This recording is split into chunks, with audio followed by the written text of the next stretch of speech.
رزقنا من قبل وأتوا به متشابها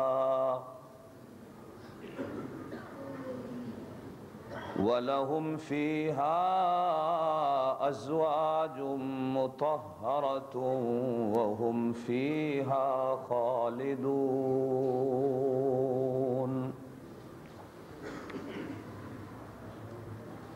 صدق الله العلي العظيم وبلغنا رسوله النبي الكريم الأمي الأمين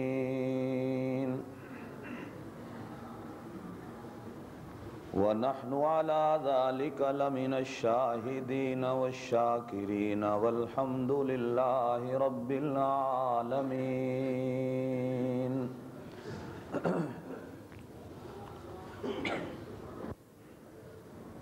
ارادہ ہے کہ کچھ باتیں آپ حضرات کے سامنے آج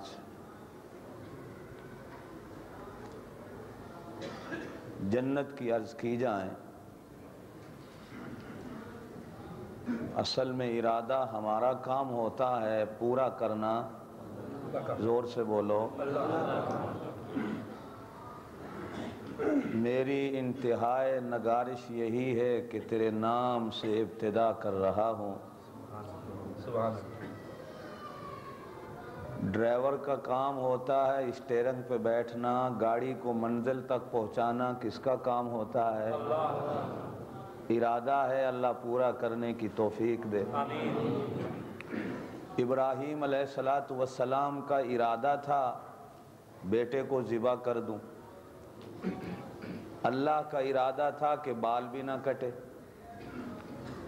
اسماعیل کا ارادہ تھا ذبح ہو جاؤں، اللہ کا ارادہ تھا کہ میں تجھے محمد کا دادا بناؤں گا، سب کہہ دو صلی اللہ علیہ وسلم۔ ہاجرہ کا ارادہ تھا بیٹا ذبح ہو جائے، اللہ کا ارادہ تھا کہ اس کے قدموں سے زمزم نکال کے قیامت تک آنے والی محمد کی امت کو پلاؤں گا، سب کہہ دو صلی اللہ علیہ وسلم۔ حضرت نوح کا ارادہ تھا بیٹا بچ جائے، اللہ کا ارادہ تھا غرق ہو جائے۔ حضور کا ارادہ تھا چاچا ایمان لے آئے، اللہ کا ارادہ تھا ایمان نہیں لائے۔ ارادہ پورا کس کا ہوا؟ بولو نا زور سے، اللہ، زور سے ذرا بولو، دل سے نکلے نا اللہ تو مزہ پھر آتا ہے۔ لیکن بہرحال ہم اس چیز کے قائل ہیں کہ اللہ کا قرآن کہتا ہے کہ اللہ کا ذکر دل میں کرو۔ بے شک یہ میرے پاک نبی کے زمانہ میں یہ آوازوں سے ذکر کوئی نہیں ہوتے تھے، ذکر دل سے ہوتا۔ اللہ ہمیں دین سمجھنے کی توفیق دے دے۔ حضرت بلال اذان کہہ رہے تھے، کافروں کے بچے حضرت بلال کی اذان کی نقل کر رہے تھے۔ ارادے پہ بات کر رہا ہوں۔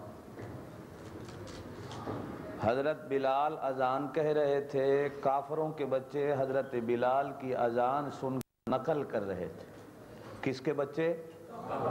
زور سے بولو۔ حضور علیہ السلام کا گزر ہوا، دیکھا کہ کافروں کے بچے بلال کی نقل کر رہے ہیں۔ حضور کو دیکھا تو باقی تو سارے چھوٹے چھوٹے بھاگ گئے، ایک بہادر بن کے کھڑا رہ گیا۔ حضور نے بلایا ادھر آؤ۔ کیا کر رہے تھے؟ تو بڑا سینہ تان کے کہنے لگا جی کالے رنگ والے بلال کی نقل کر رہا تھا۔ حضور نے کہا اچھا ذرا مجھے بھی سناؤ کس طرح نقل کر رہے تھے کافر۔ نقل جو اتارنے لگا تو نقل میں اذان وہی کہی جو بلال والی تھی۔ آج کے مسلمان نے تو اذان بدل دی ہے، لیکن کافر نے اذان نہیں بدلی۔ آج ہندوستان، پاکستان، شہر شہر، گاؤں گاؤں جاؤ، اللہ ان مولویوں کو ہدایت دے، انہوں نے اذانیں بھی بدل دی، اور بدلی اس وقت سے ہیں جب سے لاؤڈ اسپیکر آئے ہیں۔ جس دن مولوی صاحب نے حلوہ خوب کھایا وہ ہوتا ہے، لاؤڈ اسپیکر خراب ہوتا ہے تو بدلتا وہ بھی نہیں ہے، اس دن وہ بھی صحیح کہتا۔ حضور نے فرمایا کیا کر رہا تھا؟ سینہ تان کے کھڑا ہو گیا، رنگ والے بلال کی نقل کر رہا تھا۔ ادھر اس نے اذان شروع کی، کملی والے نے کال ملائی، مولا دلوں کو بدلنا تیرا کام ہے، یہ زبان سے بدل رہا ہے، تو دل کو بدل دے۔ بس جب آیا نا اشہد ان محمد الرسول اللہ پہ، کہہ دو نا سبحان اللہ، خود کہتا ہے کہ بس کہنے کی دیر تھی، کملی والے نے ہاتھ جو میرے سینے پہ رکھا ہے کہا بیٹا ذرا دوبارہ کہہ، بس دوبارہ کہہ نہیں سکا، قدموں میں بیٹھ گیا، مجھے کلمہ پڑھا۔ وہ ساتھی جو بھاگے ہوئے تھے ساتھ، وہ کھڑے دور دیکھ رہے تھے۔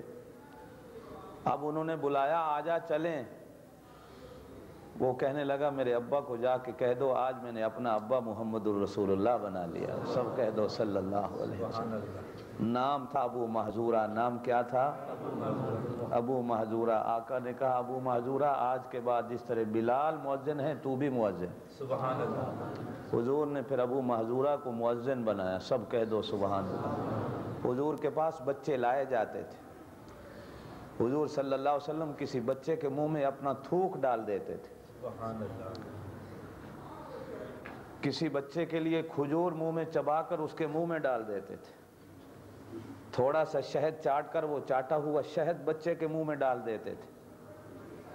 بس شہد ڈالنے کی دیر ہوتی تھی خدا ایمان پہ پکا کر دیتا۔ ایک آدمی مجھ سے پوچھنے لگا کہ جی ہم تو 50 سال بھی اگر محنت کریں تو وہ مقام حاصل نہیں ہوتا جو صحابیوں کو ایک لحظے میں مقام مل گیا۔ تو میں اسے کہا کرتا ہوں سمجھانے کے لیے کہ کچھ ڈاکٹر میں علاج کرتے، کچھ ڈاکٹر ایسے ہوتے ہیں جو 20 دن میں علاج کرتے، کچھ ڈاکٹر ایسے ہوتے ہیں جو 10 دن میں بھی علاج کر دیتے ہیں، مریض ٹھیک ہو جاتے ہیں، کچھ ڈاکٹر ایسے ہوتے ہیں جو 1 دن میں ٹھیک کر دیتے ہیں، اور کچھ ڈاکٹر ایسے ہوتے ہیں جو چٹکی میں ٹھیک کر دیتے ہیں۔ ایک پڑیا ان کے پاس ہوتی ہے جس میں خدا شفا رکھتا ہے۔ نبی وہ ڈاکٹر ہے کہ جو چٹکی میں سب کے کفر کو دور کر دیتا۔ شرابی، زانی، کبابی آئے، بس میرے نبی ایک دفعہ نبوت کا ہاتھ پڑا، زمانے کا ولی بھی بنا، استاد بھی بنا، حافظ بھی بنا، قاری بھی بنا، محدث بھی بنا، عالم بھی بنا، مفسر بھی بنا۔ ابو بکر جب آیا، ابو بکر تھا، میرے پاک نبی کا ہاتھ لگا، صدیق بنا، کہہ دو نا سبحان اللہ۔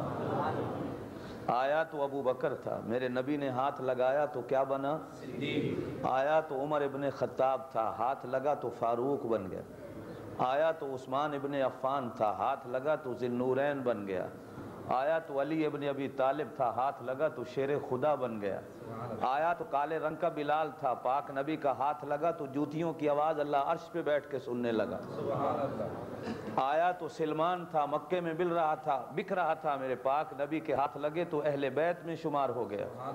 آیا تو ابو سفیان سب سے بڑا میرے پاک نبی کا دشمن تھا، میرے پاک نبی کے ہاتھ لگے تو میرے پاک نبی نے کہا جو آج ابو سفیان کے گھر میں آ گیا میں محمد اسے پناہ دے دوں۔ آیا تو ابن مسعود چھوٹے سے قد کا تھا، میرے پاک نبی کے ہاتھ لگے تو امت کا فقیہ بن گیا۔ آیا خالد بن ولید دشمن رسول تھا، میرے پاک نبی کے ہاتھ لگے تو اللہ کی تلوار بن گیا۔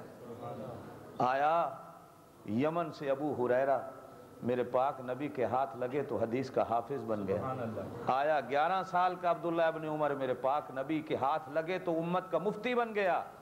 آئی 9 سال کی بچی عائشہ میرے پاک نبی کے گھر میں، میرے پاک نبی کے ہاتھ لگے، قیامت تک آنے والی امت کی ماں بن گئی۔ سب کہہ دو سبحان اللہ۔ میرے پاک نبی کے ہاتھ میں بڑی برکت ہے، میرا پاک نبی یوں اشارہ کرے تو چاند 2 ٹکڑے ہو جاتا، میرا پاک نبی انگلیاں یوں کرے تو پانی کے چشمے جاری ہو جاتے ہیں، میرا پاک نبی یوں ہاتھ اٹھائے تو بارش اتنی برستی ہے کہ جب تک دوبارہ ہاتھ نہ اٹھائے بند نہیں ہوتی، میرا پاک نبی ابو ہریرہ کی ماں کے لیے دعا کرتا ہے تو اللہ ایمان دے دیتا. میرا پاک نبی حضرت سعد کی کھجوروں کی باغ میں برکت کی دعا کرتے ہیں، اللہ اتنی